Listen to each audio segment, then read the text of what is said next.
Baby, let me take you for a ride. It's crazy that we on the same vibe. I really wanna try to stay on the same side. So can you stay tonight, just so we do it right?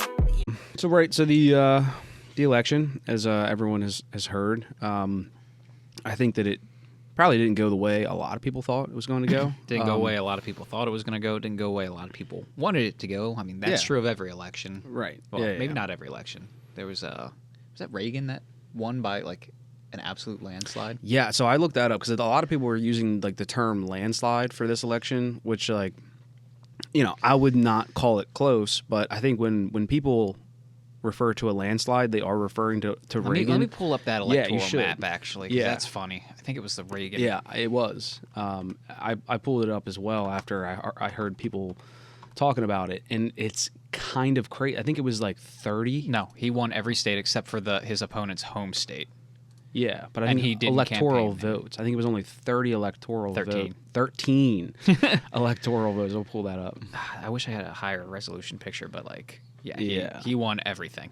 Yeah, which is obviously that's a landslide. That's saying something. Now, it is kind of a matter of perspective because Trump did win every single battleground state, which was bad for the Democrats. They needed at least one. Yeah, that's kind of how those battles go. Yeah. And what's crazy, though, and the other term I've heard is this has been a catastrophic loss for the Democrats. And, there are people arguing she only lost by 2 million votes or whatever, but they lost every single battleground state, every swing state. Jersey almost flipped. Yeah. New York, I think, came close to flipping. Yeah. Texas, which people have been saying has been leaning purple, went hard red. Florida's red. They lost ground is what happened. And then they lost their majority in the Senate and the House of Representatives and Congress. They lost in both of those. As far as their ability to do much of anything for the next 2 years, I would say, because the Senates and all of that, those seats come up. But for the next 2 years, their hands are tied. Yeah. They are. Yeah. They cannot stop the steamrolling that could potentially happen. Yeah. Yeah. And if Trump makes good on his promises, there's going to be a steamrolling. Yeah. I think the other thing that has really gotten them, really worried is we've got a couple more Supreme Court justices who are coming up on retiring, and if Trump's in power, it's 2 more conservative Supreme Court justices going in. Yeah. And that has long-lasting implications because that's a lifetime term. Yeah. Or until they resign. Yeah. Yeah, it was interesting to see, just back to the states, like Nevada and especially Arizona. Yeah, Arizona went blue before, I think. Yeah, I think Arizona's always been pretty blue. Well, it used to be a Republican stronghold, and then lately it's been becoming more and more purple to blue, and it swings either. It's almost becoming a swing state in and of itself. Yeah. And I'm pretty sure it went red this year. Yeah. I think. Yeah, no, it did. Nevada and Arizona did. Yeah, so it was is an interesting thing to see, for sure. I wasn't sure exactly the way it was gonna go. There was a lot of things that seemed where there was just too many things to point to where it seemed like the Democratic Party just wasn't doing enough. It seemed like the entire time they ran on the back of but we're not as bad as that guy. Like this guy's so bad, And instead of talking about what we're gonna do, and then also nobody's happy right now. Yeah. No one's in a good financial state. Here's the weird thing about this election, and I've been following the fallout of it because I think it's interesting. But the fallout of this whole thing and what a lot of people have been trying to kind of analyze this whole election, both campaigns, whatever happened. And from what I've seen and what I've been able to dig up myself, Kamala Harris's campaign that she officially put, her and her team officially pushed, wasn't actually that bad. They did have a couple missteps. I think there was on her page for a short amount of time. It got taken down, but there was something where they were pushing on like affirmative action kind of things, which is a controversial topic right now, and maybe not something you want to bring into spotlight when it's that controversial at election time. Yeah. There was something about helping black business owners or something, and then all the white people who own businesses that are struggling are like, what about me? Or the Asian people, they're like, what about me? Yeah. Or, the Indian people. I'm not a fan of policy based on one race, because there are people struggling in every race, not just 100%. white people, but like Hispanic, Latino, Asian, yeah, all of them. Like it fucking sucks right now for everyone. Right. But other than a couple of those missteps, she credit where credit is due. She didn't make it about her being a woman. Yeah. Like I could not stand the Hillary campaign's whole slogan of "I'm with her."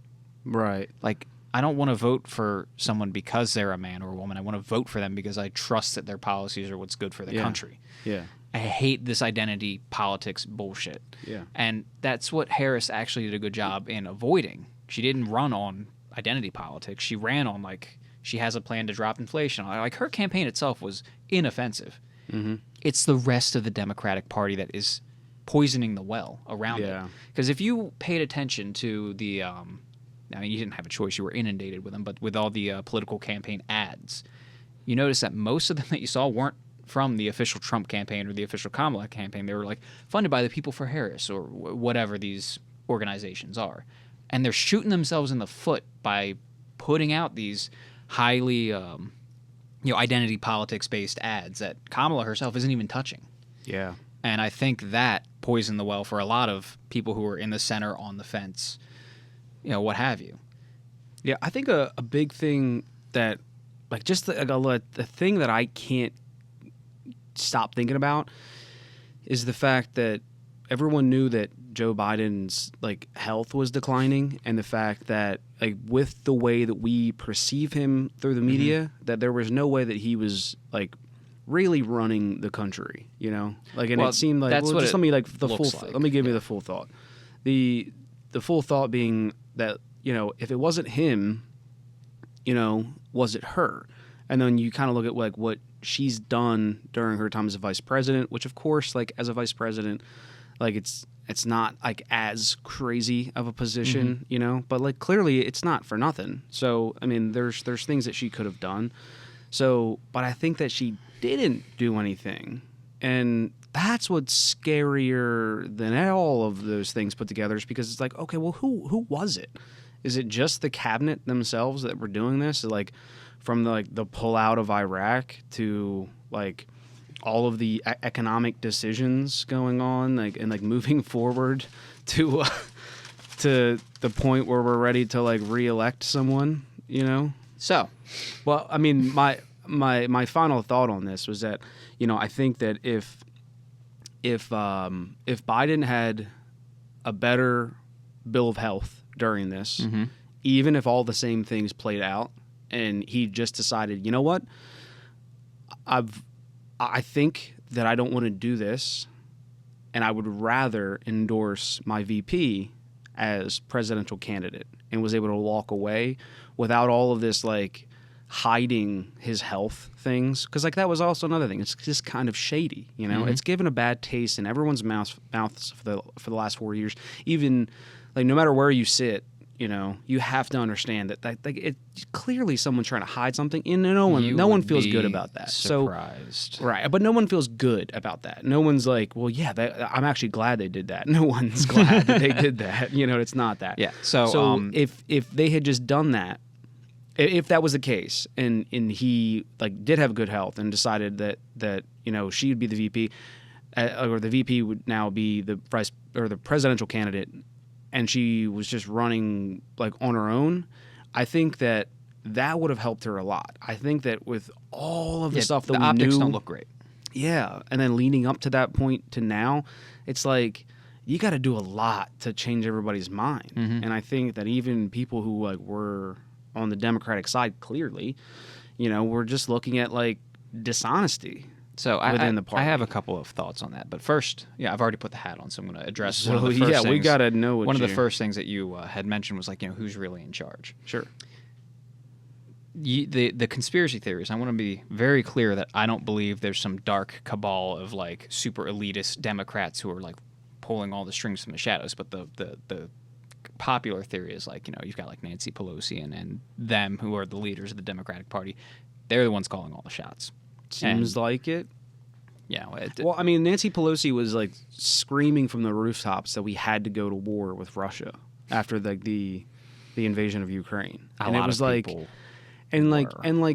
here's my thing, man. I'm like who can be that confident that soon?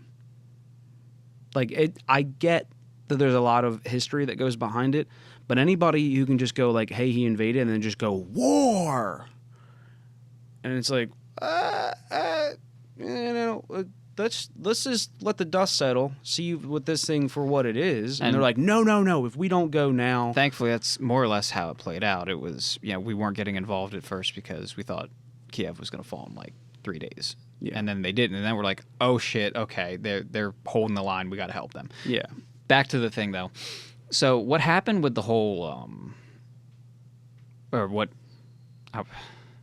what really hurt Kamala, and this is just to build off of what you're saying. I don't need this anymore. Okay. So, Biden's mental state is, the optics at least are, it's on decline. And after that debate with Trump, that's kind of when it really began to unravel. Yeah. So he backs out of the party, or backs out of the running. And, the current theory is, the Democratic Party kind of pushed him to resign. And one of my favorite, again, like fun conspiracy theories is that like Biden kind of sabotaged Kamala's run a little bit. Dude, he put on the Trump hat. He put on the Trump hat. That's crazy. And then left with it. And then lleft with it. Yeah, left with Which, it. like, he might not have even realized he did it. That's 50-50. But, then his wife on, the day of the election is wearing all red. And then, he doesn't go to Kamala's, like, whole campaign thing right after, like, the day after the election, but invites Trump right to the White House. Like, yeah, to meet and shake hands and, and do all that stuff. Yeah. It's kind of funny. But so what happened is, he resigns from the race, and the Democrats all go, oh, it's too late for us to have a primary, so we're just going to put Kamala up there. So there's your optics of like, she is just being shoved into this. Like the Democratic Party is not giving their base a choice. Right. And they did the same bullshit in 2016. Mm-hmm. The populist movement, Bernie Sanders, had a huge following, and that's going to tie into something I want to talk about later. He had a lot of men, the Bernie bros that were supporting him. Yeah. 2024 Democrats alienated the male population, and like you're never going to please everyone. You're never going to do this. You have to pick and choose your battles, but you cannot alienate a demographic as big as men. That is literally 50% of the population. Right. Anyway, so back in 2016, Bernie was like the people's choice of the Democratic Party. That's the one that everyone was rallying behind. Mm-hmm. And what do? Superdelegates. Yeah. So, Bernie was getting votes, and the superdelegates come in and go, we're all voting for Hillary. And that kind of shakes everyone's confidence, and Bernie's vote counts start dropping off. Yeah. And then he's out of the run. And, like, if you want to, like, get the hat. if you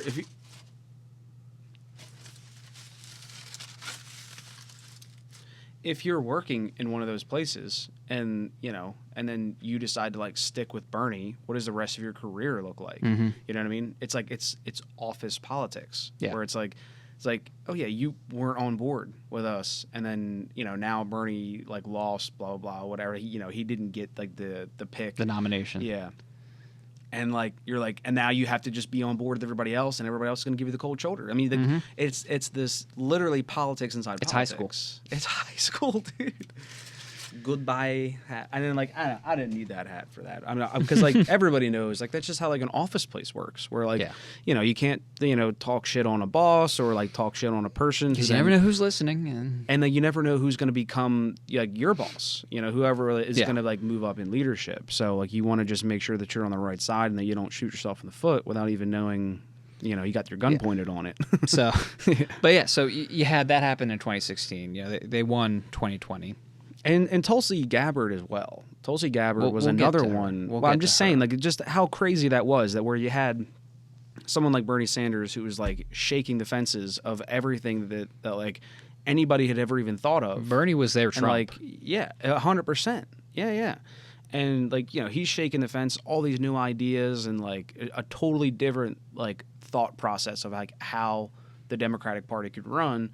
And then you also have, like, Tulsi, who's, like, kind of doing the same thing, but, like, probably stayed within the party lines much closer than Bernie. She would have been she was cleaner candidate. Yeah, exactly. And, like, as a woman, a person of color, person who, like, served in the military, and then now is, like, anti-war, you know? It was she checked every damn box. What box do you want? Like, what box? Yeah, but everyone was like, no, they want Hillary. And it's like, wait, who wanted Hillary? Like it was like there was no one who was like, no, like her policies are the best. Like I think that people just saw her last name and they were like, no, that fits. Well, I mean, there's also the conspiracy that she was the one controlling Bill. Right. Yes. Yeah. No, anyway, for sure. Yeah. Clinton hit list. Maybe. Possibly. But yeah, so you had that going. You need on. the hat. And just to no, I'm done. But just to tie into that, you know, Kamala in 2016. You brought up the hit list, dude. It's done. It's so Jover. The Jover. Sorry, I cut you off and off. Go ahead. But yeah, back to the 2016 election. Yeah. Kamala was not popular. Yeah. She got nothing. Yeah. No one was voting for her. So now she gets, we fast forward to 2024, Biden steps down. She's getting pushed in by the Democratic Party. Mm-hmm. Like, they're all endorsing her. Biden's endorsing her. Maybe at gunpoint. Political, metaphorical gunpoint. Sure. But, Biden's endorsing her. And if you're just like, if you're a moderate Democrat who's like kind of on the fence about like everything, especially with how the last 4 years have gone economy-wise, and there's things to be said about that as well. But aren't you, at this point, you're sick of it? Yeah. Yeah, just you're spoon-feeding me shit and telling me it's filet mignon. Right. Yeah. Like, so she had that she had to fight against as well. Yeah. In terms of just purely in terms of optics. Regardless of her policies and whether you agree with them or not, she had a stacked deck against her just on the optics of how everything shook out beforehand. Yeah. Then she fails to differentiate herself from the previous administration because, let's face it, she was the previous administration. You said, you brought up that vice president really doesn't do much. She actually had one of the most active roles as a vice president in recent history. It's more because of circumstance than anything she chose to do. She, as vice president, if there's like a deadlock in, the Senate or the House or something, you get the tie-breaking vote. There were a lot of those. So she did have a lot of influence on which way policy went as vice president, more so than most. So is there is there anything you can point to say like what kind of influence she had on things? I do not have that list pulled up in front of me, and I do not know, but I know it's on record that she had a lot of these tie-breaking votes cast. Yeah. And again, that's more tie-breaking votes. What do you mean? Like if there's like when it comes down to like a bill voting for policy. Yes. Yeah, so the country is shit because of her. She had an active role in policy decision, and again, it's more a product of circumstance than anything, than her being especially proactive. Yeah. There was just a lot of deadlock in Congress or the Senate. Fuck, I really need to restudy my sixth grade civics. Where all the bills end up. I know what you're saying. Who cares? Fuck them. But we get what you're saying. Yeah. Is that like when it came to doing things like there were a lot of ties and she broke a lot of them. Yeah, and whether it was moving at the speed of government or not, she had a hand in it. She had a hand in it. So Yeah, so she has a stacked deck when it comes to the optics of like, you know, her being forced onto people by the Democratic Party, and then her not differentiating herself from the previous administration. Which, whether you, if you're an economics major, you're probably looking at this going, Biden's administration actually did a decent job at pulling us out of the post-pandemic slump. So I've heard. I'm not an economics major. I don't know this shit well enough to make an informed decision myself, even with all the data in front of me. But apparently economists have been saying that it could have been a lot worse, and Biden's policy did do a decent job at softening that landing. But the fact of the matter is, people aren't happy. Shit's expensive still.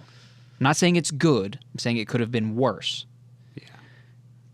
So whether or not Biden genuinely did a good job, again, it's all about optics. Most people look at things at a surface level, myself included. People aren't happy with the previous administration. Right. She needs to do a better job of differentiating herself from the previous administration. Yeah. She didn't. People looked at her and went, oh, yeah, 4 more years of the same. Yeah, exactly. And the same sucked. Mm-hmm. Now, whether Trump's plan is better or not, that's something that's been widely debated. It's like, there's a chance. Everybody's But at this banking point, on a people just chance. want something fucking different. Yeah. And that's how we won last time. People wanted something different than the establishment, and he promised it. And Bernie also promised it. He got iced out by the Democratic Party, who is now forcing another unpopular candidate on their constituents. Yeah.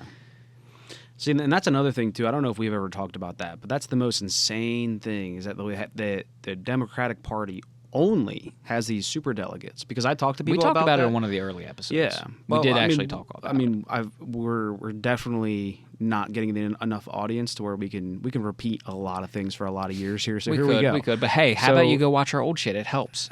Well, go find it. I don't even know where it is. So, but we'll bring it up now because it's the perfect time. So I talked to people about it, and they're like, yeah, well, so does the Republican Party. And I'm like, please show me the superdelegates that are in the Republican Party. They don't exist. Like, only the Democratic Party has these like superdelegates where like the entire populace gets to vote, and then the superdelegates have more say. They have a so it's not like they disproportionately high amount of exactly. poll as well. So it's not like the superdelegates could just go like, oh, I'm glad you guys all voted.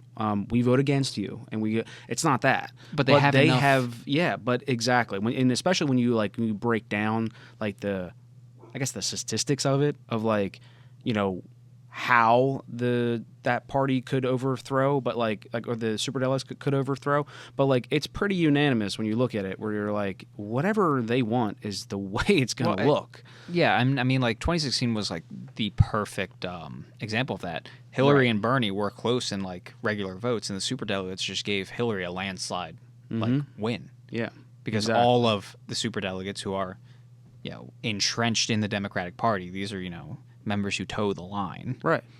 They all vote in unison. They vote in lockstep. So if they decide to vote for one person, that is a massive influence. Right. Yeah. Yeah. So like, you know, it would have to be insane. Like if the person that they would want would have to be the person that they want would have to be like way down on votes. And then they all voted in, and it still wasn't enough. Like, it would have, like, for that to happen, it would have to be like ridiculous. They can't single-handedly decide, you know, the primary for the Democratic Party, but they have an outsized influence on it. Yeah, yeah. And they can definitely sway things. Like, they have enough of an influence that they can turn the election if it's close. Yeah. And again, specifically the primary for the Democratic Party. Yeah. And that's basically what happened in 2016. Yeah. So, yeah, Harris suffered from bad optics, a stacked deck from the beginning, and then her own party. And again, this isn't like even the establishment Democrats. These are like the people who go way hard left in terms of like identity politics, and they start broadcasting that. Yeah. And then the average person who doesn't read the fine print or listen to the very end where they go paid for by, you know, People for Harris or whatever, they don't differentiate that from her campaign. They're like, that's what she represents. That's her party. Yeah. And I don't give a flying fuck about identity politics right now when I can't afford to feed my family. Yeah. Yeah, so that's another like good little segue, because we talked about, you brought up them bouncing back from like the COVID and shutting down of the economy, and how they bounce back and how like great that looks, but it's like it looks good to an economist. Well, that's it doesn't look good to the average Joe. I think that doesn't mean shit, because I've seen so many people make the argument for inflation being down and like way down. Like this year. I know what you're talking about there. Right. So, and the rate has gone down, which means the rate that it's rising has stopped, but it's still fucking high. Right. So, you know, if it's down 5% now, it's like, who cares? Like, it went up 95% 3 years ago. Yep. You know? So if someone wants to look at, like, you know, look at the bounce back, it's like, yeah, where the fuck did you start looking? Like, because like, let's rewind that graph a little bit. Yeah, because there's so many articles and like bullshit that comes out, and like they say those things, and then it's like, whoa, like what you said, you're not wrong, but like you're not telling us what you're actually like. It's a lie by omission. Exactly. Like you're not telling us like the full you're part lacking of this. Like you're context. leaving out like a lot of context that includes like the reality of the situation, to where like it's like, you know, actually this like kind of sucks and it's terrible, and you're looking at like just this little part that has a little bit of growth, but the whole thing like sucks. Mm-hmm. Yeah.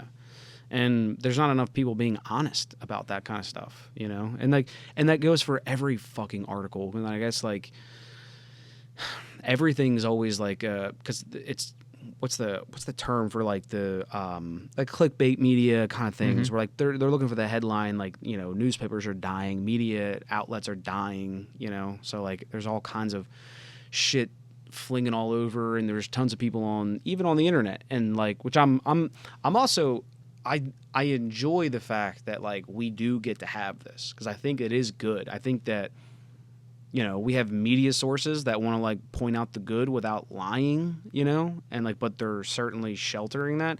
I think, because I want to just kind of go to like a freedom of speech aspect here. I think that we all should have that freedom of speech, and that, you know, if that's what a media outlet wants to do, and I think that's fine, you know, and I think that it takes some time, it does some damage, but, you know, the people realize like what's right and what's wrong, and you can only be fooled for so long. So, and I think it's also why like now like CNN is like laid off a lot of people within this past couple of weeks, and I think lately MSNBC, MSNBC, I was gonna say, is the one that's been taking the heat. Comcast is selling MSNBC, like. So it's one of these things where it's like, yeah, you guys tried to fool America, you know? You guys try to lie your way to you all open of the this can of people. worms, now sleep in it. Yeah. So it's you know, like that's the... I wonder how many people are going to realize I just butchered two different analogies there, or metaphors. I don't know. But that's what you get, like, that's the natural selection of, like, where we talk about, like, flat earthers, which is our favorite example of, like I'm not petitioning to stop flat earthers from believing in flat earth, you know? I mean, they're all across the globe, right? I mean, like, what are we supposed to do? Like, stop them from believing? Like, no, they're allowed to believe whatever they want. And I'm allowed to laugh at them. Yeah, and you're also allowed to believe in whatever religion that you want, and you're allowed to say whatever you want. So, like, yeah, that's fine. And, like, you know, if the entire world believes that it's flat, then fine. You know, like, who cares? Because eventually all of these people are going to get weeded out, and they're going to realize that, you know, that's not true. So, like, it's like then this, like, natural selection, or, like, just not natural selection, just this, like, natural progression of, like, people, like, actually kind of filtering the truth out from all of the lies. You know, and I think that, like, it's a painful process, but, like, to keep freedom and liberties of, like, freedom of speech is what's important. Freedom of speech is important, and even if that means allowing disinformation. Yeah. Because when you put rules in place to limit speech, it empowers speech. The people enforcing it are never impartial. Yeah. And, you know, the litmus test. Right, exactly. Who's limiting speech? Yeah, the litmus Who test. Who gets to say what's real and what's not? And again, for anyone out there who thinks that anyone who's like super pro freedom of speech is like delusional because they want to allow hate speech, here's a mental exercise for you. Imagine you get these rules in place, right? Where, okay, hate speech is now illegal and disinformation is now illegal. And then the Republicans get control of everything. Yeah. And start using those rules. Yeah.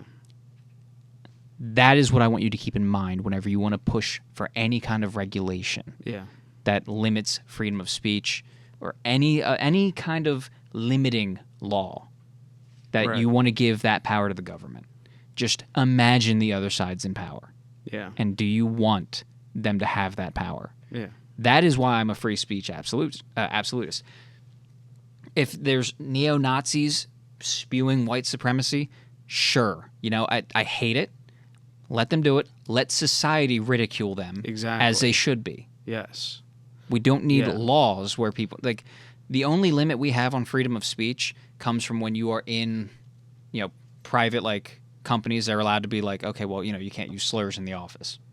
Or if you're in a school, you can't be like enforcing your beliefs on highly impressionable children. And that goes for like religion, that goes for politics in both directions, I would like to stress. And that's positions like that are where like our freedom of speech kind of does have natural limits. But when it comes to like public discourse, you should be allowed to say whatever you want, and we should trust that our society is good enough and well informed enough to shut down or ignore the crazies. Yeah. Yeah. We shouldn't have the thought police. Exactly. Because that's what it turns into. That is always what it turns into. Yeah. You just have to keep in mind who's in charge at the time. Exactly. That's the biggest thing that you harped on was that like who's in charge of that, and like just because there's people that like are in power that you're looking at who get to make those decisions right now, it's like, well, who's to say like someone else comes along and now they think differently from you, and now they get to decide like what's hate speech and what's not, and so it's like. It's who's enforcing it. Right there is where you say, okay, no, wait. There's a flaw in this. Like, none of us should have the power or the wherewithal to say what is or what isn't hate speech. You can't. No one can draw that line because like everything is subjective and it's anecdotal and it's how you say it, and what you said, or whatever, or like whatever that person believes in that could be hate speech. Because there's another kind of like. Freedom of religion and freedom of speech kind of almost go hand in hand, So like, like if we're like going to abolish like the freedom of speech, it's like what happens to religion? Because it's just like another like stepping stone, of like where like I don't know, because like what you say can also be like kind of part of like it goes what you believe, right? Exactly, and that's why I said it turns into thought policing. Yeah. No, it's a scary thing, and also I think that's another thing that I think I've mentioned before. I know I've mentioned before, but on this podcast, just about how much like, and not about politics or whatever, but just like things I don't know and I haven't learned, and I get to like say things out loud. I get a chance to like have like we force ourselves to have these conversations, and I get to say something to you or you say something to me, whether like I learn something or like I say something and I'm like I'm wrong, and. But like I don't get to know that I'm wrong until like I've said it, and like let like my peers or the rest of the world like correct us, or like and if I say something wrong, like I'd like to know exactly. You don't need to be an asshole about it, but or no, please be an asshole. It's your freedom to be an asshole. I mean, you can. I'd prefer if you didn't, but I'm not going to stop you. Yeah. I actually I encourage it. Get it all out. I think there's a lot of rage in people. Get it all out. And that's a thing. Like I mean, I think people have I think lost what it means to be able to like express yourself. I think a little bit because like just in the sense of like the whole like freedom of speech aspect. Well, because to there's express a lot yourself of people, civilly, I want to say. Yeah. Well, sure. And like because we were just talking about the Jaguar rebranding and the marketing director and expressing individuality at work and all that stuff. Okay, well, so yeah, but if you're at work, that's different, and if you're in school, you shouldn't talk about like sex or religion or like there is sexual education. I think that's something that's sexual education in the fact of like that's how a baby's made. This is how STDs are transferred. Like it's a health thing. Yes, it's a health class. It's not like who you fucking. It's not that. Yeah, but I do think that so that's sex. There are a lot I'm of not talking schools- about like there are a lot of schools in the U.S. that like don't even touch on that shit, and like now kids are completely uninformed. I don't want what you is to the tell. clitoris? I don't want you to. The Office episode. I don't know if you've ever seen that, where Dwight has no idea what the female vagina looks like, and he goes to Toby, the HR guy, and he's like, "What is a clitoris?" He's like, "Can you point to it?" It's crazy. Yeah, I don't want my second grader learning about sexual orientations and all that shit. Yeah, it should be like. But by middle to high school, where kids start naturally going, of course. messing with, they need to know. Yeah, of course. Yeah, no, and that's the other thing. Like, you don't need to like keep people in the dark, but at the same time, like if you were a baby, like if you're just a child, like. You know what? I'm going to get right into the spicy thing that we're kind of hinting at dancing around. Oh shit! And it has to do with schools, and I kind of touched on it earlier. Schools and like freedom of speech and how that all works together. So I saw a post online of a classroom. I don't know what grade it was, but they had a pride flag and a BLM flag hanging on the wall. This is in a school.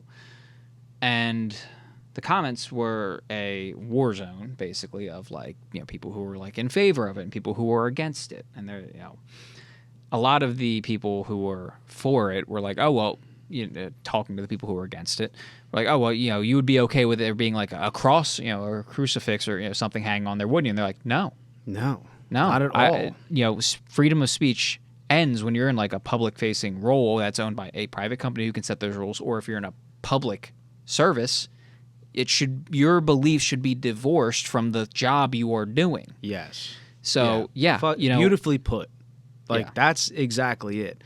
Is that like all of that stuff should leave at the door.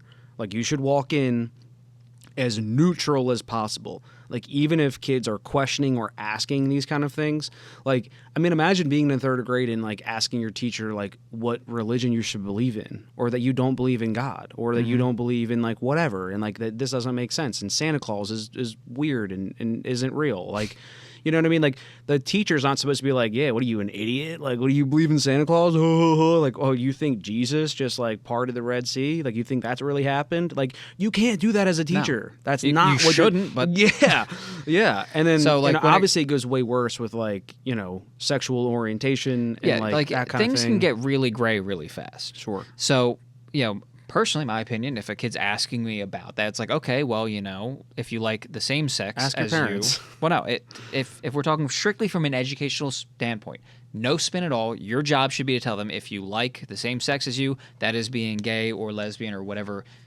term, whatever. If you like the opposite sex of you, that is straight, like heterosexual.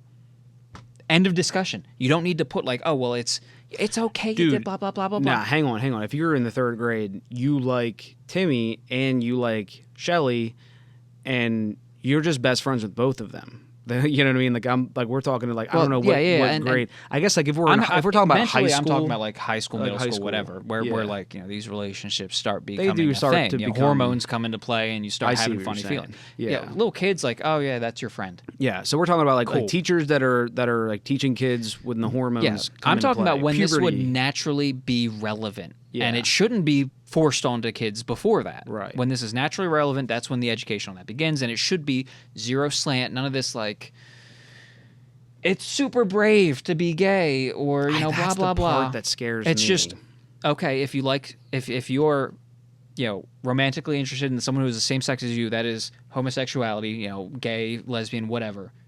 End of story. Like you tell them that that's a thing. Yeah. That's it. We don't need a spin on it. Yeah. Yeah, and you don't need the same like your thing applies to or religion. Yeah. We're going to cover both ends of the spectrum. Right. If you go to a Catholic school, you're going to learn religion. Yeah. But at that point, you have voluntarily enrolled into that, or you have voluntarily enrolled your kid into that, whatever. But like in class, like there shouldn't be a Muslim prayer hour or a Christian prayer hour. Right. But at the same time, if a kid's saying grace before he eats his lunch, or she eats her lunch or whatever, Let them. Yeah. That's the end of it. Yeah. It's not a big deal. It's not like everyone's saying like, hey, we're all going to say grace because Timmy's saying grace, and they're like, well, I don't believe in that. Like, it's not. You could never do that. You know, you have the Muslim religion where they stop every however many hours in prayer. Like, I'm sorry, that's not happening. Yeah. Like, we're not interrupting class for your religion. Yeah. I'm a firm believer of your rights end where they infringe on someone else's. If a kid's here for their education, we're not pausing that so you can pray 5 times a day. Yeah. Right. And because like if the kids were to have missed something or was like now if you want to pray at lunch or during recess, go for it. Right. That's fine, but we're not interrupting class for that. Right. Yeah. And so like if when it becomes a real issue when it comes to like maybe the kid's not doing well in school because like maybe they missed something or like they were in the middle of a test and it's a time test and now the kid had to leave to go pray and then didn't get the right amount of time and like now the schedule's all pushed back and like again like you know obviously we don't want anyone to have like that taken away from them but at the same time it's like you can't take that away from the rest of the school either you know like so I mean having an open heart as a person who does believe in like, hey, prayer time is at this time, have an open heart for the rest of the world. And, you know, I'm sure that your God will, you know, forgive you. I don't think you're going to hell because you missed a prayer thing because your teacher, you know, gave you a test. Yeah. No, not at all. Not at all. I mean, and if that's your God, then you need a new brother, God. It's tough. It's only going to get worse from here on out. Yeah. So, okay. Technical difficulties aside, we are back, hopefully. Let's see if the cameras are good. I think we're a little further away this time. Don't mind the continuity errors. Anyway. But yeah, so Jaguar fucked up. They fucked up. Someone's getting taken into the back room. They're gonna get old Yellard. Yeah, someone's going behind the shed. This is so fucked. So here's the thing. Like maybe they're not fucked, and like just I have opinions. Is Ford on still? No. Oh, they're owned by Tata, actually. That makes more sense. Yeah. Ford's like, dude, we're built tough. We cut out everything except for the Mustang. What the fuck you guys doing over here with this goddamn Jaguar? Tata build. They're an Indian company. They build heavy trucks, and they also build ramen noodles. Ramen noodles. Yeah. No, they also build. Hang on. This wonderful thing. The cutest little thing. The Tata Nano. I have heard of the Tata The cheapest Nano. new car, I think, that you can buy in the world. Like $8,000? Less than that, bro. Is it? Yeah. No way. It's got 3 lug nuts because 4 was too expensive. They're right. I stand on that. You guys gave me shit for putting 3 lug nuts on my 240. I gave you shit for not telling me about it and then having me drive it for a week. The Tata does just fine on 3 lug nuts. Fuck you. Evenly Fuck Wes. spaced Love lug you, nuts. Wes. But yeah. Evenly spaced lug nuts. Not what I had going on. Yeah. So, Okay. So Jaguar has been struggling for the last couple of years.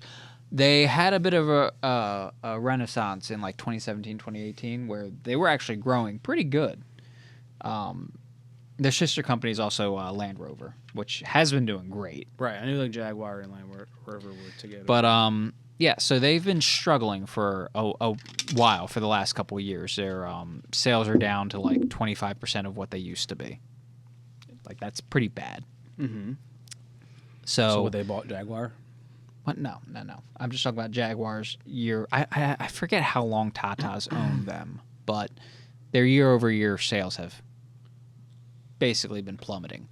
So they needed to find a way to become relevant again, to maybe rebrand themselves, whatever, and that's exactly what they did.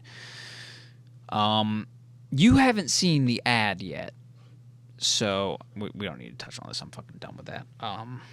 I want to show you the ad, and I kind of want to see your reaction to it live. It's a 30-second ad. Yeah, the ad. They released it 4 days ago. Okay. Also, before we get into this, I should mention they shut down production for all of 2024 because they're working on retooling and revamping. Whoa. Yeah. All of production. Yeah, they have not made a new car all year. And I mean new as in like manufactured new, not like a new model or anything. Like they shut down production. Insane. They did that Wait, to dude. rebrand. What? Mm-hmm. How in the fuck is that even possible, like financially? I don't know. I mean, like, how many billions of dollars does Ford and GM, or maybe not Ford. Ford survived the 2008 financial crisis without a You know what? I think you're right. I know where you're going with this. I think this literally just pulls the curtain back. Because you've said this a million times, and sometimes I'm like, I always go with this business perspective, like, and I know nothing on business, but like I just know like, But I stand on it. but I stand on business. but yeah, I because you brought this up about McDonald's, where you were like, dude, they could literally keep every store open, maybe even open up 20,000 more stores and pay all of their employees $30 an hour and still see profit every single year without a hiccup. It wouldn't fucking matter. And I think that's true with like all these businesses. It's just greed and power and like a pecking order. Because there's also, it's got to be true where like you can be a millionaire and look at a billionaire and be like, I'm fucking worthless, you know? Mm-hmm. So like this power struggle with money and like being at a party when somebody else makes more money than you, has nicer shoes, a nicer car, a nicer fucking watch, you know? Mm-hmm. So like that's why the people who are actually in power of making all these things happen, like they go more money and they go more has been shrinking, so they're like, holy fuck, panic, But and in all actuality, that they could like, there's so much money, it's not even, you can't even fathom. But there's so much money that wouldn't, if they shut down for a year, they wouldn't even notice. Yeah, in reality, they shut down for a year to rebuild themselves, rebrand. Yeah, I'm sorry that I derailed that, but it does kind of fucking piss me off a little bit, because I do like looking at things from a business standpoint sometimes, but I'm also like wait a minute. I'm also the least qualified person to be talking talking these about guys. this, I'm broke. What the fuck are these guys talking about? Right. So they shut down. I wonder what's the, before we even go on to this, because I've already derailed it. What is the annual revenue of Jaguar? What were they ready to just they just pissed down the drain to do this thing of rebranding? I don't know if this is even JLR. I mean, you could have hit the drop down. Hit the drop down. Don't be scared. $884 million for, I guess that was for fiscal year, quarter 1, 2024, or quarter 2 maybe. Fuck, I don't know. Profit before tax and expectation for the items, quarter. Yeah, this was for a quarter. This is quarter, profit. Yeah, so $884 million. Yeah, so in 4, and that was in 3 months. Yeah, I don't know if this is Jaguar Land Rover or just Jaguar though. It's kind of hard to separate them, and Google fucking sucks anymore. Okay. So let's just agree that there was at least $1 billion on the line. Maybe. Potentially. I mean, $884 million in one quarter amongst possibly 4 companies, 3 companies, 2 companies? How many companies? Well, here's the thing. So touching back on what you said about these companies making buku money, car manufacturers are one of these weird brands where sometimes they can incur a loss of like millions, if not billions of dollars a year. Now, I don't know they sell cars to dealerships, and then I'm not sure if they're talking about if that's a loss from like year over year growth. Like if they made $8 billion and only made $7 billion next year, if that's $1 billion loss, or if they're talking about like, guys, we didn't sell enough shit and our overhead cost us $1 billion this year. Right. I don't know that. Yeah. So then let's just agree that this is an inaccurate number, but there's possibly $1 billion to be made in here's 1 the thing. year. Because you and me are uneducated in this, we could be talking about they still made a profit, but it was less than what they were making before, and they're counting that as a loss, or they're being propped up by Land Rover and Tata's truck sales that Jaguar can legitimately lose money every year. Right. So we're talking about being propped up and still profitable, as not opposed... profitable. Okay, straight up losing money. Sure. But either way, like if you're, well, all I'm saying is that like whether or not they made it work is not the question. it's about like, because clearly, like, if you didn't do something for a year, then you lost that annual profit. Unless they were losing money consistently, and I mean genuinely losing money, not just compared to the year before. Oh. Then they were actually saving money by shutting down. Son of a bitch. Again, I'm not educated enough to make that that assertion. Yeah, but what you're saying is that, like, it may have been so bad they were like, maybe you guys stop spending money. Yeah, it could. and then we'll make some money this year. It depends on how they define and then loss. you guys come back with some good stuff, and then this is what they came back with. It depends on how they think that. I like to think that because that makes a lot more sense on why they came up with this bullshit. Which you haven't even seen the whole thing. The whole thing. So let's just fucking watch the ad. Let's see what they cooked up after shutting down for a fucking year. Yeah.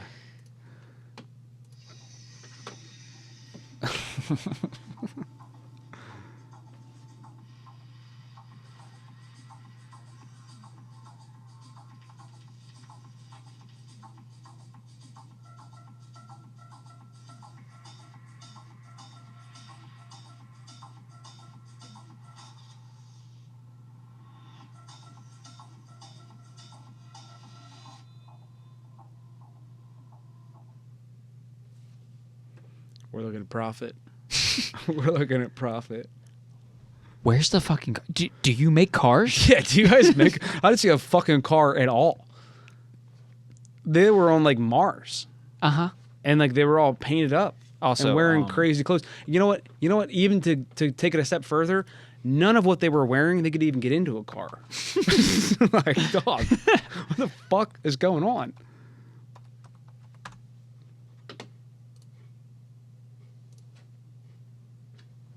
I'm going to bring that up, and I'm going to bring this up.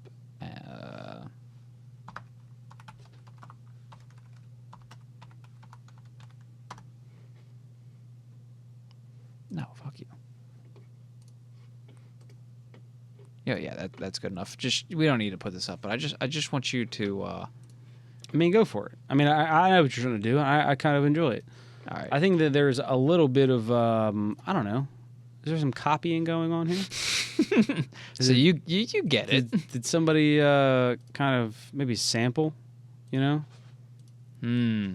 Here, let me give it to you. Go ahead. We're breaking molds, all right. Yeah. You remember the other scene where it said "copy nothing"? Mm-hmm. In this ad, it said "copy nothing." Yeah, it's yeah. Like, well, maybe we had some inspiration. Yeah, this is. I don't know if you saw what I typed, but this is Apple's 1984 ad. Where from breaking molds. The when did the Apple 1 come out? Or the Apple 2 come out? Or 1984? Not the Apple 2, the Macintosh. It was for the Macintosh. 1984. Well, 1984 is in reference to the book 1984. Oh. Ooh, George Orwell. Yes. Yes. Orwell, we talked about this. I'm educated now. See, the podcast does cool things. For me, mostly. Yeah, when did this come out? It came out in 1984, yeah. Boom. I said it. Yeah. I want to redact the thing I just said, and that I was just right the whole time. Yeah, I knew what I was talking about. I want to be smart. I'll edit that out. So this is an incredibly derivative, fucking high fashion. This is an art student who spent so much time in art college that they've disconnected from reality. That's what this feels like. This was directed by an art student who was given too much money. Yeah, yeah. No, they have you seen the new it's a new Bud Light commercial with Shane Gillis? I have seen that. Yeah, they're making kind of like a perfume commercial. Yeah, and he's like, I'm in the wrong commercial. I think that's what this is. Yeah, I think like Jaguars like wait. I think you sent this to the wrong people. No, Jaguar. Like, this is the wrong like. So here's the thing. I can explain this. I don't agree with it, but I can explain this actually, and I can make it make some kind of sense. Well, my point is that this should be a perfume commercial. Is Yeah. what I'm alluding to. Absolutely. Yeah. So Jaguar has been struggling back in the 60s, 70s, Clearly. 80s, even into the 90s. Yeah. Even into the 90s. Maybe. I could be wrong on that timeline. That's something else I wanted to talk about. We don't need to. What the fuck? I'm done with politics. I'm not talking about it. Yeah, we are. Bring it back up. Oh, good God. I want to Bring it talk back about up. Jaguar. That's what you brought up. What did you want to say about that? That Share with the class. 1, 2, 3, 4 of the Trump Avengers assemble team of former Democrats. And isn't that something? Ah, yes. It is something. Again, going back to the Republicans being, oddly enough, the party of like acceptance and looking for converts. Yeah, and continuity. Yeah. Enjoyable. Yeah. Back to Jaguar. Okay. So they've been struggling since 05. Let's call it 05. No, it was 17 to 18. They were doing good, and then it just dropped off from right there. So back in the 60s, 70s, 50s, 60s, 70s, 80s, maybe in the 90s, I'm not sure on that. Take a year. They were like maybe half a step below Aston Martin and Bentley. They were a premium, super ultra premium luxury brand. Then they decided to just drop into the regular premium brand, which is like where BMW, Mercedes, and Cadillac reside. Mm-hmm. They dropped into that because it's a less exclusive market. It's a bigger market share. It's a bigger segment. You see a lot of companies, and it almost seems like they're falling into a trap where they start moving down market to expand their base. Mitsubishi. So they moved down a tier or two to go from this like almost Aston Martin peer to a Mercedes BMW alternative.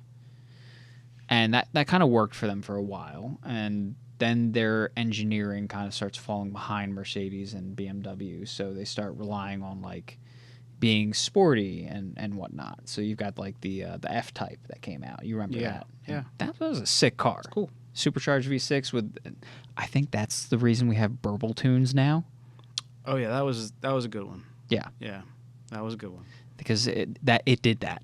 It did that a lot. Yeah. Yeah. But after like, and that was around like the 2017 time period where they did great. And now they've fallen behind. They got rid of the supercharged V6. But you could also be a chiropractor and afford one. It wasn't like... Yeah, it wasn't an Aston Martin. Even then, it was attainable. Yeah. If you were moderately successful. Yeah. And no offense to chiropractors. But they that was a jab. Yeah. No, all offense to chiropractors. They're not licensed medical. I did get fucked by one, but... Yeah, exactly. Metaphorically, not physically, but... Sorry. But so then they let their line stagnate, and they start falling behind again. Yeah. To now they're where they are now, where they're basically irrelevant. Like, when was the last time you heard anything about Jaguar? Not for a year. I'm willing to bet it's even longer than that, though.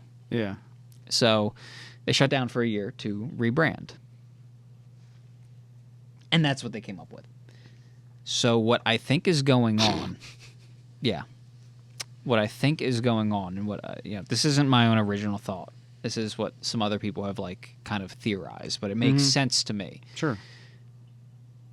You mentioned that this looks like a fragrance commercial. Yeah. Who buys really expensive perfumes? You're talking about the demographic that also buys like, or will spend $10,000 on a Gucci bag. They're going Don't after. Make me answer this. They're going after the high luxury fashion crowd. Do people still wear cologne? What's the deal with that?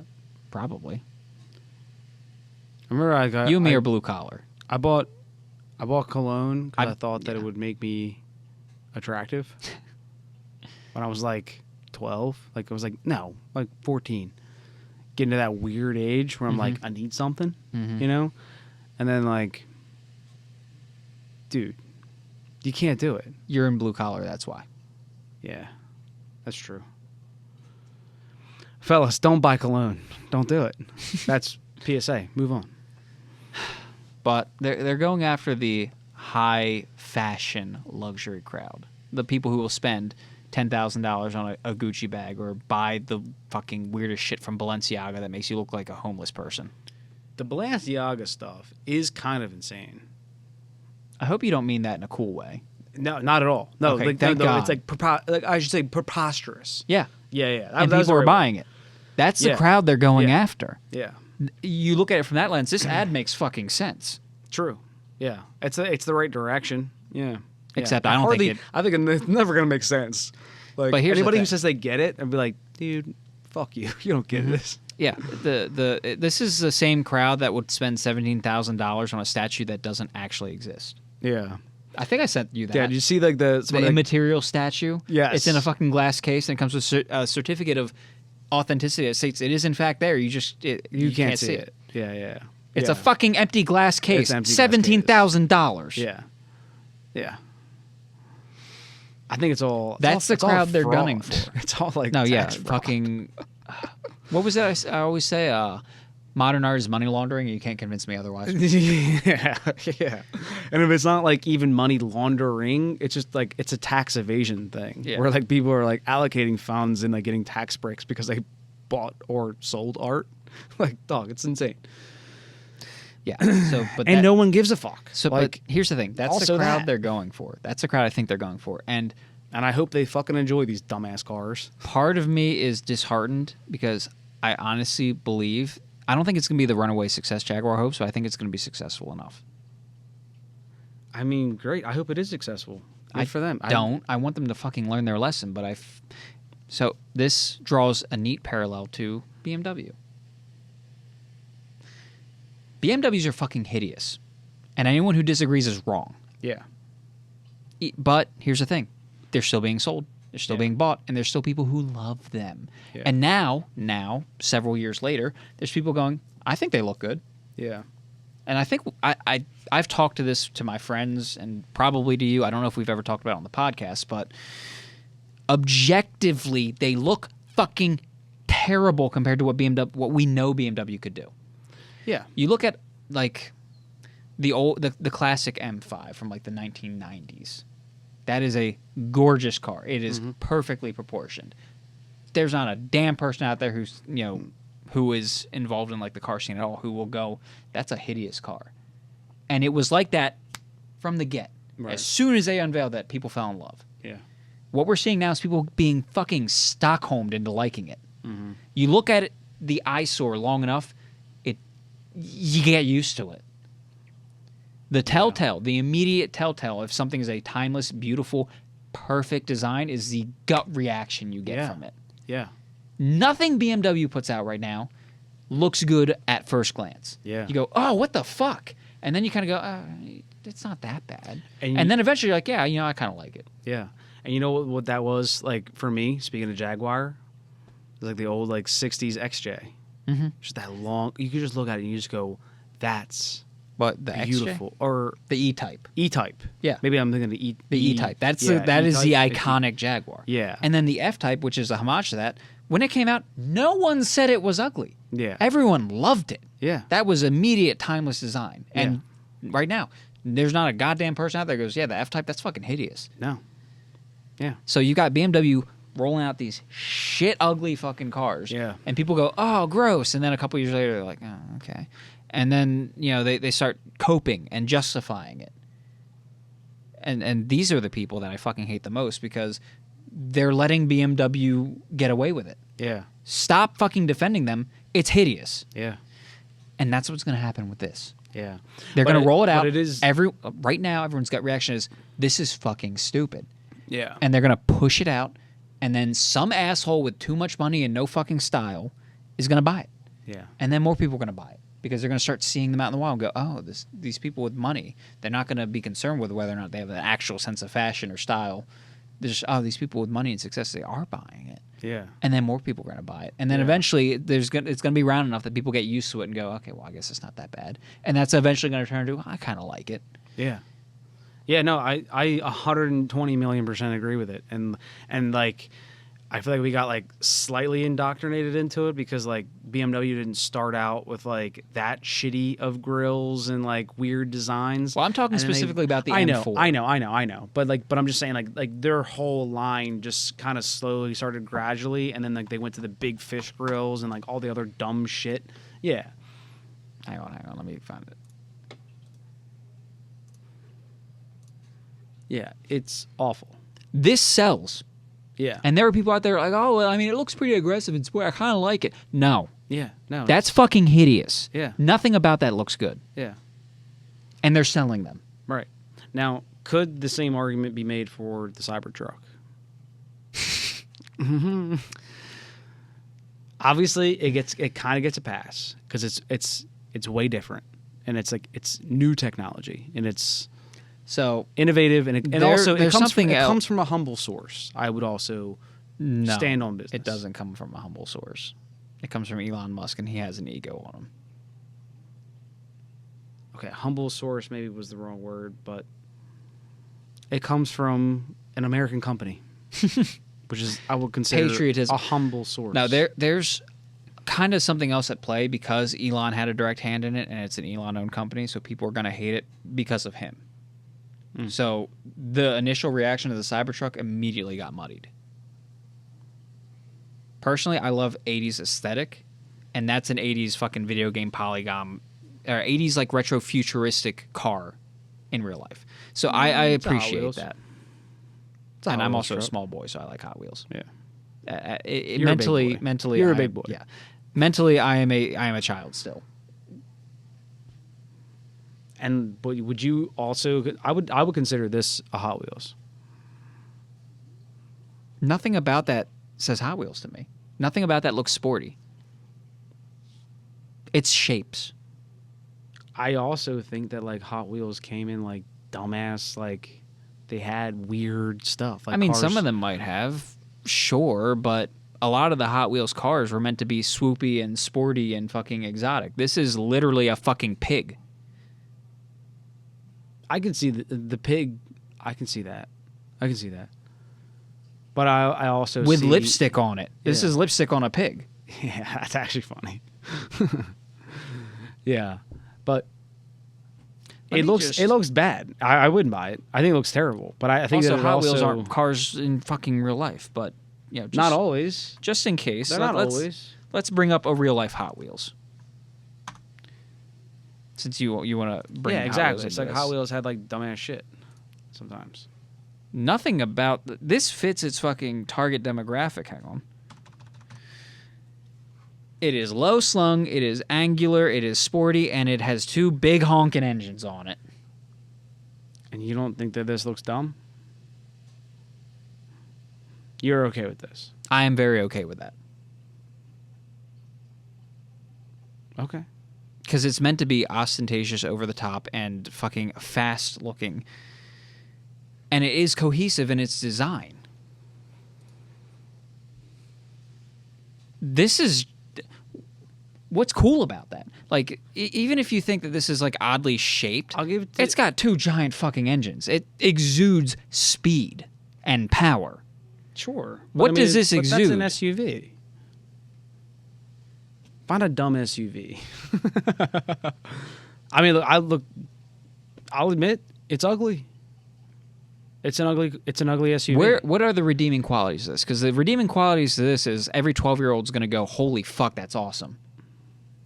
Sure, but all I was like kind of making a point was that like it might have just been a bad example because it's like an SUV to a car. So like obviously the low car with two engines and big blowers and stuff, like that's kind of sick. But like, you know, you have an SUV that you're comparing it to, and it's you not. were the one who said it was a Hot Wheels. Oh well, yeah, but not okay. I'm just saying that like Hot Wheels came with like the little red pinstripes and like the dumb wheels and like weird stuff, and like to me like even as an SUV, I look at it like if someone had that, I would be like, dude, you're driving like a fucking Hot Wheels car. Look at this is dumb. You know, I'm sure that there's probably like a regular version of this. It's like all white and doesn't have any stripes and just has chrome around the grill, and it looks just as bad. But yeah, And like now that's a sophisticated vehicle, but like it still looks bad. It's still fucking hideous. Well, I'm saying it's sophisticated. You showed me the Hot Wheels version. Is all I'm saying. So yeah, pull that back. There we go. That's probably the least offensive version of the car.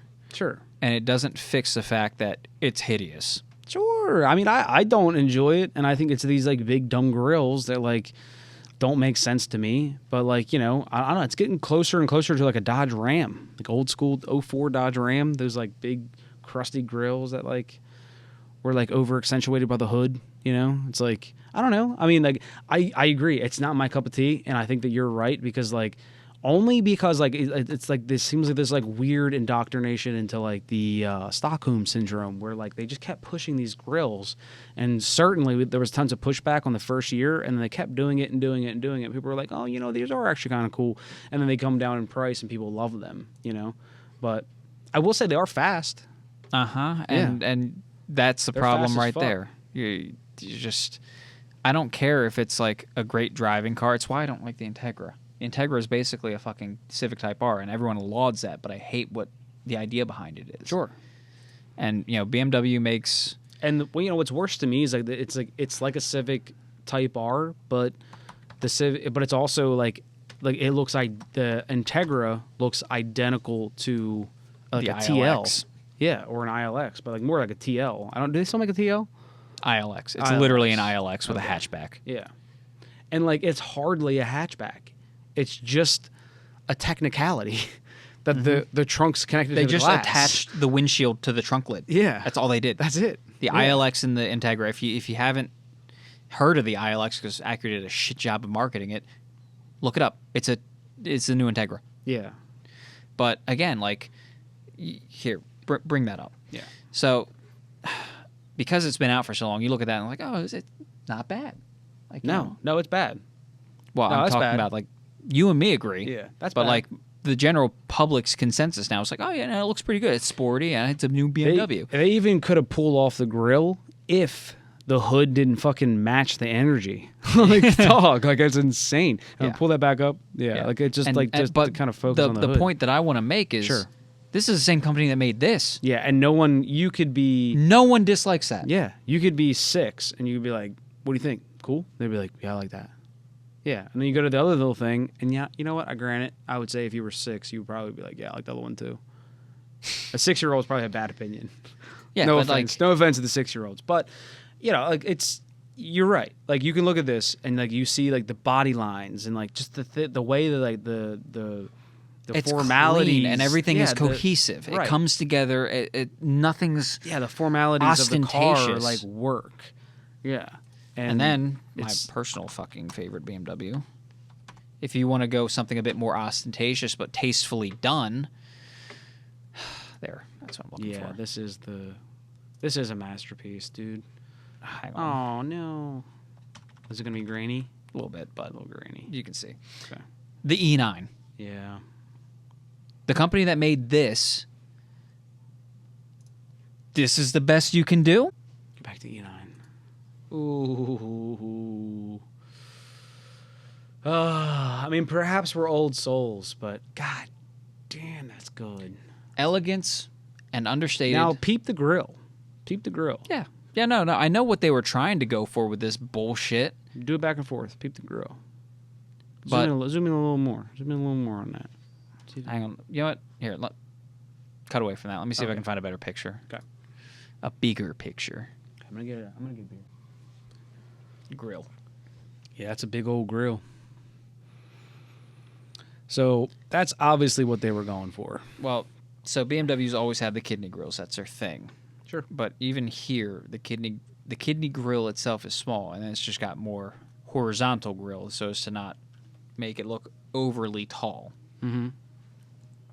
And they did that for a long time. You know, Yeah. the E30, the E24, like actually all of them up until this recent generation had a vertically short kidney grill. They haven't had tall fucking kidney grills since like the 30s, I think. Mm. But it's not even just tall. It's just disproportionately fucking huge. And like you said, the hood matches the energy. There's a fucking divot in between them. Yeah. Yeah, I don't know. I mean, I think that it's not that out of character because of the kidney grills. I think it's just like a new era of it, and I don't enjoy it. It's poorly executed. I think so. And then, BMW's got all kinds of other issues. The new M5 weighs more than a fucking Ford F-150. Yeah. But yeah, so aside from the grill, though, I mean, it's a good-looking car. The rest of it, like if you like just look at the body line of it, yeah, this one's not still a good-looking car. This one's not terrible for the rest of it. Although, if you look at a direct profile is this view, the M4? Yeah, yeah. If you look at the direct profile view, it kind of rips off the Mustang. Good, he's a competitor. But yeah, I mean the rest of the car's not terribly offensive. I mean, I'm a fan of 3-box design. Mm-hmm. This is too swoopy for me. But, it's not a bad car, but the front end kills it. And this was the beginning of the end for BMW's design, because if we were to go back to that XM, like, nothing on that looks good. Yeah. Not a goddamn thing. And to tie it back to Jaguar, unfortunately, if this rebrand, it's 50-50 for me, whether it works or not. But if it does have any takers, and it actually takes off, like, they're going to get away with it. Yeah. Just like BMW's getting away with being fucking shit with their designs and branding it as bold instead of terrible. Someone's had to have done like a rendering of this on how it should look. The BMW? Yeah. There's an aftermarket bumper, I think, that actually divides this grille. I don't know if they open up the bottom, but I think they just put a body-colored bar through it. Close the top. I think that's all it takes. But you want to try to like Google that, maybe? Boy, we have been going for a while. This is one long pod. If you made it this far, oh, see, that looks good. I think that's way better. Hang on, bringing it up. Yeah, let me. Yeah, zoom it in. I like that. Mm-hmm. Yeah, that's just normal. This is one big grill. Yeah. That just fucked it all up because that looks good. Uh-huh. I wouldn't have been mad about this. No, this looks good. Honestly, it would have been buy completely off my radar because I'm not the demographic for this. I can't afford it, one. That's a big deciding factor. Well, I think we did actually talk about why BMW is doing this, and it's because other markets are dictating it. China. Yeah. But, it's so easy to fix. Yeah. Some rando on the internet fixed it. Is this the not all 2021? heroes, This is the last. Not all heroes wear capes. Yeah. I mean, that's a different interpretation, actually. Even better. Yeah, still hate it. That's what I'm saying. Like, I don't like the big grill like that. No, I've never been a fan of big honking grills. It's not good. I had the yellow. That is a stark difference of like how good the car, and I think the headlights almost get lifted up slightly. That might be an illusion. Yeah, maybe my eyes are playing with the game. But that's how important body lines are. Right. Yeah, exactly. But that bottom one looks so fucking good. Yeah, that's a great looking car. And you know what's funny? It's the hood still keeps that same energy, and you're okay with it. And I'm fine with it. Yeah, because like it's like the grill is not just absurd, man. All right, everybody has to boycott BMW now. Fuck them. China's like, give us more, make them larger. The whole thing just a grill. You've seen you've seen that meme, right? No. Hang on. BMW. Is there somebody who's made like an made like a rendering of like the grill being even like, yes, okay, that's what I wanted. Yes. Give me a second. There we go. Oh, Jesus Christ. That'll work. But yeah, 2017, 2020, 2025 is so big. 2030, it's up the hood. The whole thing's a grill. 2050. Oh my actually, I think God. it's a steam radiator. It does look like a steam radiator. Yeah, it's actually kind of funny. But yeah, so. Yeah. Like I said, they're likely going to get away with it because people look at it as just, it's a status thing, and I'm going to buy it. It's high fashion money. That's salty, dude. What? Yeah, that. It's like an international fucking grill. Yeah, we'll leave it. It's not worth pulling up. So, yeah, I think Jaguar has a chance of getting away with it, and that kind of pisses me off. They're going to be fine.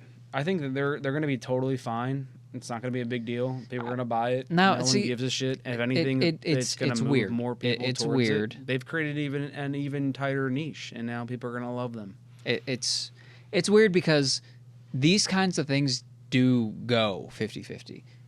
Like BMW as our current example of they made something ugly, there was backlash, they stuck with it, and people just fucking sucked it up and started Stockholming themselves into liking it. Yeah. But in other markets, the opposite has happened, where they'll like do a ad campaign or a rebranding or whatever, and it goes poorly, and they actually either fail or they actually backtrack. So 2 examples I can think of off the top of my head that are in completely different industries, so maybe it doesn't apply, but do you remember the Sonic movie? The recent ones? I've never seen them, but I don't think I've watched them either, but I remember the fucking drama around it. Drama around a Sonic movie? What the fuck? How the fuck can there be drama around this? Well, because who gives a shit? Well, Sonic has a very dedicated fan base, but yeah, originally when they first shut the fuck up. When they dropped the ad, the cultural importance and impact has nothing to do with it. When they dropped the ad, he looked fucking weird. People freaked the fuck out. The studio actually went back and redesigned it to look more like the original Sonic, but CGI. That's one example I can think of, and the other one was that Bud Light or Coors Light that did that thing? Bud Light, yeah. Yeah, Coors Light stayed true. Yeah, Coors Light stayed Shadow true. Coors Light. But was Shane Gillis in that? Was that a Bud Light commercial? Yeah, just recently. Funny how they've completely changed branding, huh? Yes, yeah. Like, he's the face of Bud Light now. Mm-hmm. They hired him. But they made fun Isn't of... that crazy? They hired Shane Gillis. Yeah, they went from, that whole, like, woke controversy to making fun of these pretentious, weird, strange ads and... Yeah. Yeah. So... Like, just letting the natural course of what people like, let them... Uh-huh. Yeah, that's so, it. Again, it can go either way. Yeah. Where Jaguar might, if the backlash is strong enough and they don't get the sales to back it, they might actually reverse course. Yeah, or it's going to go the BMW route and I'm going to hate my life. Right, exactly. And people just love them. And they're just like, okay, I like the new one. Yeah, the fucking NPC meme where they pull the one chip out and put the new one in, and that's now what they're obsessed with. Yeah. Jaguar's putting the new chip in. We'll see if it takes. I personally hate it. Can we end on the emblem? The Jaguar emblem? You don't want the video of the marketing director? Oh, is there another video? Yeah, the marketing director talking about, and this is wrapping back into politics. Oh shit! Yeah. I mean, definitely getting back in. Dude, it feels like it's probably too long, and like no one's gonna make it this far into the podcast. Yeah, what are we, 5 hours in? Yeah. So all right, yeah. All right, I'll pull up the emblem. Time to wrap this up. I'll put a motherfucking button on it. Yeah. So, they're throwing away all their heritage, everything that has to do with their old brand, and they're going with this new high fashion bullshit. That looks like a monogram for a clothing store in a mall that's about to close down. Yeah. It's true. JR Junior. Well, it's the J and Jag and the R at the end of Jaguar, right. And because and they've changed the font to that weird lowercase, but the 2 middle letters are capital. Because that's fun. Yeah, and hip. No, it's just Junior. Yeah. It's Junior now. So I personally hate it. Yeah.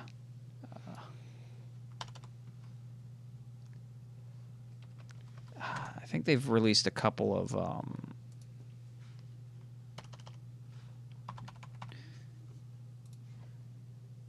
Oh my god, what? No, fuck. Ooh, show me the X-Ray thing. was sick. Yeah, they...